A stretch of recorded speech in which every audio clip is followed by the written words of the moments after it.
ঊনকোটি জেলা ভিত্তিক বাৎসরিক অঙ্কন মেধাকৃতি শিল্পী সংবর্ধনা ও পুরস্কার বিতরণী অনুষ্ঠান হলো আজ ঊনকোটি কলাক্ষেত্রে। অনুষ্ঠানের উদ্বোধন করেন পৌর পরিষদের চেয়ারপারসন চপলা রানী দেবরায়। অবিভক্ত উত্তর জেলায় ৮টি সোসাইটির শিক্ষক রয়েছেন ৮৩ জন, তাদেরকে সংবর্ধনা প্রদান করা হয়। এছাড়া কৈলাসহরের বিশিষ্ট গুণী ও সাংবাদিকদের সংবর্ধনা প্রদান করা হয় ৮ সোসাইটির পক্ষ থেকে।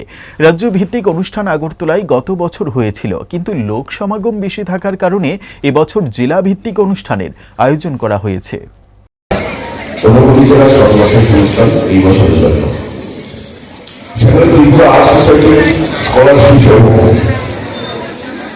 মেধা পরীক্ষায় যারা ভালো রেজাল্ট করেছে এবং কিছুদিন আগে মার্চ শেষে অনেক অনুষ্ঠান হয়ে গিয়েছিল সেই কৈলাসহর মহকুমায় তার পুরস্কার এবং সোসাইটির তরফ থেকে পুরস্কার দেওয়া হবে।